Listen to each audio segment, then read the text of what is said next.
Hey guys, what is going on? This is Travis P11. I'd like to welcome you back to the channel, and it is spring of 2025. It's April of 2025, and I want to show you what I'm going to start doing for my new daily carry. I've decided to kind of upsize things a little bit. I've got several pistols that I use as daily carries when I'm out and about, but I've decided to maybe up the ante just a little bit and go with the 45 ACP. So I'm going to show you the holster that I'm going to be using and the pistol that I'm going to be using, the ammo, and the belt that I bought. I'm still kind of on the fence about the belt. I'm just kind of testing it right now, and then just show you a few things that I also purchased for the daily carry practice and so on. So first of all, just a shout out to my neighbor, great guy. And he's the one that recommended the holster and the pistol to me. Great recommendations, awesome. I'm really happy with the purchases. So let's just go ahead and get started. So first of all, if you haven't picked one up yet, you might want to try to find one because I think they may be out of production. I'm not seeing these on the website anymore. But this is a Tisas carry. It's clear, by the way. This is a Tisas carry. I believe this is the commander size, if I'm not mistaken. 4.25 inch, 1911 chambered to 45 ACP. This is the carry series from Tisas. These are Turkish made, but they are made from forged slides, barrels, and frames. Forged internals. I don't believe there's any MIM parts on these whatsoever. You've got steel Novak style sights up on the top. It does come with two different types of grips. You got your standard slab side plastic grips, and you also have your rubberized, just kind of traditional kind of diamond grips. And the rubberized ones are very comfortable, especially with the carry. They don't rub against you, especially if you have like skin on grip contact. First of all, I love the balance of this pistol. It fits my hand really well. I've got probably medium, large size hands. You do have the integrated rail, which I like. So if I travel, I can always slap a light on it as a bedside gun. Again, cold hammer forged barrel, ambidextrous safety, skeletonized hammer, and skeletonized trigger. Don't exactly have like a flared port for magazines, but I don't really care about that. Extended beaver tail off the back. Just an awesome overall, well-balanced, well-built handgun. Looks very similar to my SR 1911 Ruger. You've got your serrations on the front, do your press checks if you want to, and just the balance feels great. You've got this weight just kind of centered over the top of your hands. It's not front heavy, it's not back heavy, it just fits really well in the palm, and I'm really happy with this. So the only catch here is that I've yet to take it to the range. Okay, I haven't fired it yet, but this will be in my rotation as soon as it passes at least 200 rounds with minimal to no stoppages, depending on what the stoppage issue is. So first of all, great gun. I'm not going to mention price because YouTube is kind of funny with what it does to my videos if I ever talk about where I purchased a pistol from or if I put links in. I'm not going to be putting links for any of this stuff in here, but I can tell you where I got it.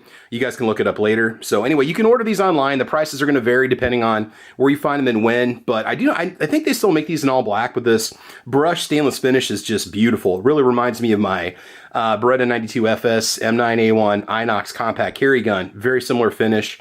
Fit and finish is great. Awesome titanium firing pin. Yes, it does have, I believe, Series 70 internals, and so I think that means that it's not necessarily drop safe 100%. Don't quote me on that. I think the titanium firing pin is supposed to help out with that, but you do have your ambi safety. You also have your grip safety.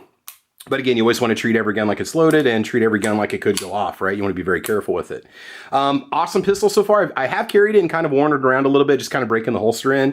Even though I haven't fired it yet, but I'm very happy with it. So again, awesome pistol, the Tisas carry, 4.25 inch, 1911.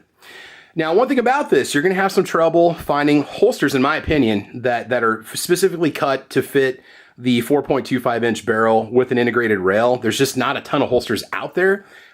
There's some universals you can use, but I was having some trouble finding it. And so my neighbor recommended an Azula holster. So Azula holsters are made in South Africa.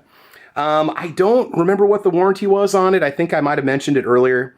And but you do get a 100% leather crafted holster, excellent stitching, very well formed to fit the pistol. You've also got a suede backing inside of it. I'm not really worried about marring the finish. This is a carry gun. It's a tool.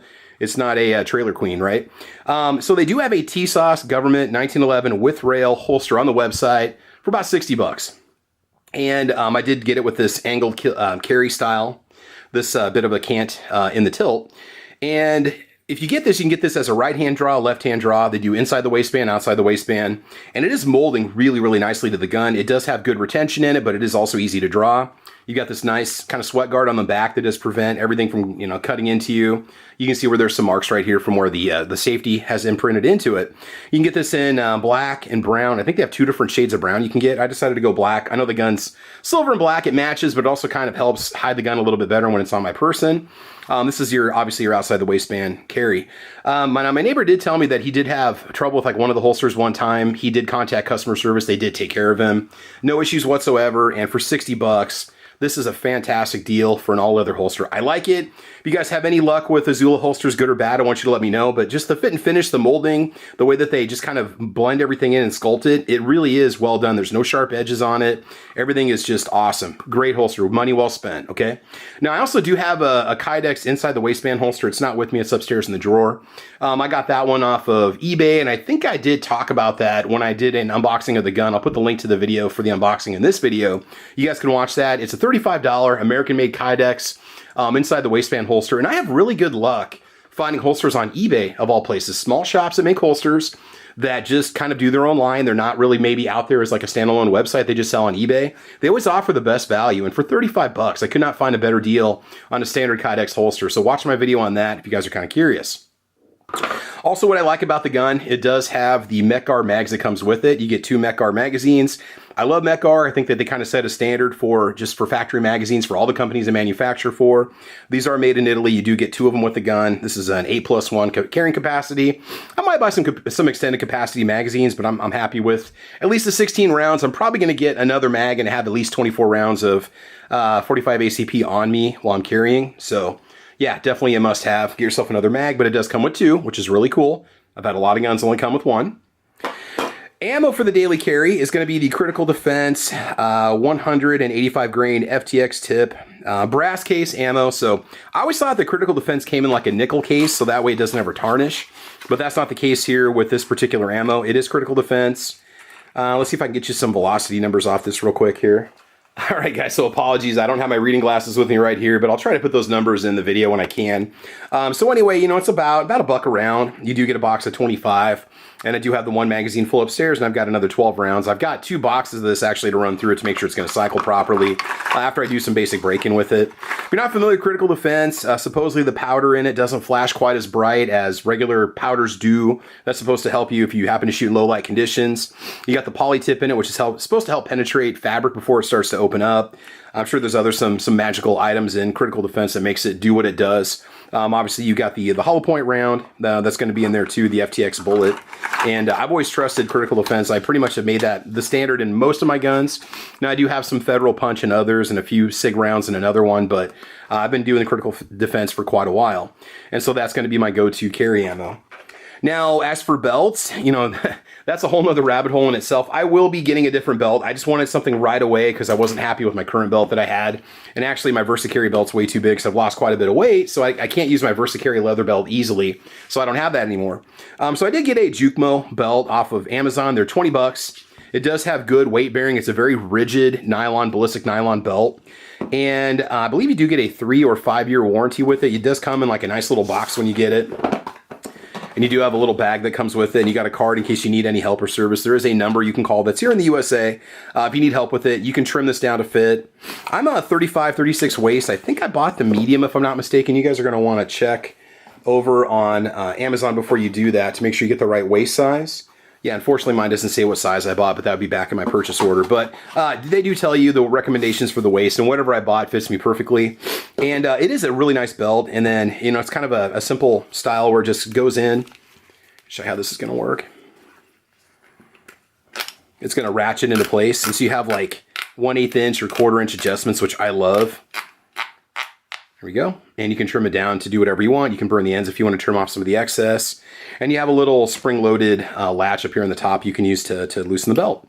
And so I've been really happy with it. For 20 bucks, I can't complain, but it's not as fancy as, some of the other belts that are out there. I'm going to get something maybe with a steel core. And I've got some recommendations from the neighbor I'm going to check out too, but I wanted to get something I could get right away so I could start carrying it. So this is going to be the belt that I use. Now, when I do carry the gun with this belt, this gun weighs like in excess of 3 pounds when it's fully loaded. So when you strap 3 pounds of steel on your hip, you're going to want a belt that does some decent weight bearing. And this is rigid enough and durable enough that it doesn't sag hardly at all. Like I don't notice any kind of sag. The fact you're carrying it at an angle kind of makes it look a little bit unusual from the side. But I mean, it's fine. There's no sagging whatsoever. And I don't even have to make it so tight that it's uncomfortable to keep the belt up. I know sometimes you have to do that with a cheaper belt. And so that's that's not the situation here. So this Jukmo belt's been working really good. And I've carried this probably about a dozen times so far. I've got, like I said, several carry guns, but this one's going to be hitting the range here pretty soon. Now, I understand that the 45 ACP or 1911s were designed around ball ammunition, but we are going to break it in with some Fiocchi Target Max, which is kind of a Shield store label, Fiocchi made ammo. 100 rounds here, and then we've got 50 rounds of Fiocchi jacketed hollow points. Those are 230 grain jacketed hollow points. These are 230 grain ball ammo rounds. And then another box of Critical Defense. And if we can cycle all this with little to no issues, then I'm going to feel pretty confident carrying it with myself, carrying it on me all the time. I'm going to start off with the Fiocchi. We'll burn through that. And now sometimes 1911s can be kind of finicky with hollow points, but let's check this out real quick. I don't remember what I paid for any of this. I want to say maybe this was like, gosh, I want to say maybe $24 a box, 23, about 45 bucks for a box of 100. It was a pretty good price. That's what your hollow point looks like right there. So yeah, Fiocchi does have a nice 1911 45 ACP hollow point round. And then another box of Critical Defense. And then just to practice draws and dry firing, I've got some Carlson snap caps. I've had great luck with these. These are American made. I think they're made in Kansas, I'm not mistaken. Atwood, Kansas. And I have these for multiple calibers. They're designed to not allow the firing pin to over penetrate. They've got the perfect spring resistance in there so they don't damage your firing pins. They're almost like a primer on the back, but they are just your dummy rounds that you can practice with. So I'm going to get a couple more boxes of these, but I wanted a box, you know, kind of initially that I could use. So overall, like I said, I'm going to be getting her broken in. I'm going to start carrying it, and I'm pretty happy to start doing so.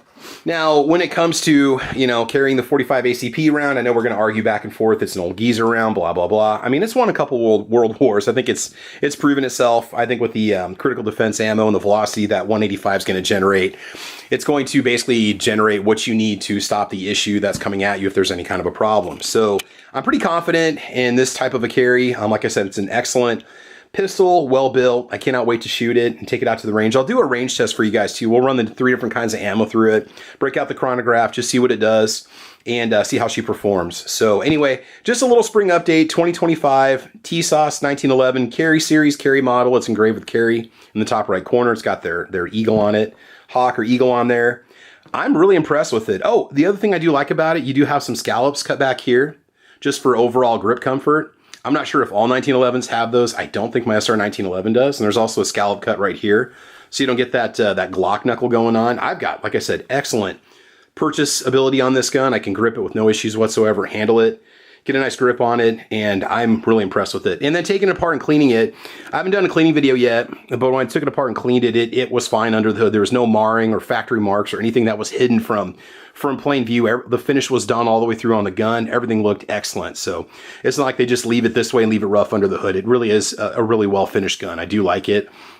And the value of it, I'm not going to quote price here because you can go online and prices do change, but it is a very, very fairly priced gun. All right. So let's just say that it's less than the price of a new Glock, a new basic Glock, just kind of get that out there. So anyway, guys, that's it. So this is Travis P11. I want to thank you guys for watching, and chime in and let me know if you guys have any experience with Tisas pistols. Let me know what you think, especially if you have any Tisas 1911s.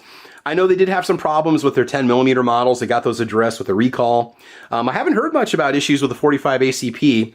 I have heard some rumors, possibly maybe that this part, your barrel bushing, your sleeve right here, is MIM. I don't know, but I'm gonna just see how it performs, and if that's the case, I'll replace that with an aftermarket steel part. But I think everything else, like I said, it's all forged and machined. It's all steel. So anyway, guys, this is Travis P11. Thanks for watching. I want you guys to like and subscribe. Make sure you guys check out the channel, and I'll be posting more content for you.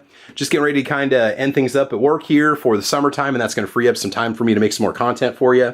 Got a lot of surprises coming on the channel this summer, guys. A lot of good stuff. Also, a reminder that Thunder on the Prairie 2025 is going to happen. If you're interested in registering for Thunder on the Prairie, it's going to be October 4th and 5th. Make sure you guys check it out. If you don't know what Thunder on the Prairie is, just click on Travis P11 space Thunder on the Prairie, and you can watch the videos that we made on it. It's an awesome gathering. It's a great event at a firearms instruction school, open to the public. And if you get a chance, go ahead and sign up for that, and I think you guys are going to enjoy it. So there's a password you have to use to register. I'll put that on the screen for you here, and we are all set. So anyway, guys, thanks for watching Travis P11. Like and subscribe. I want you guys to have fun. I want you to be safe, and as you know, we will talk to you soon. Take care and be safe, guys. Bye-bye.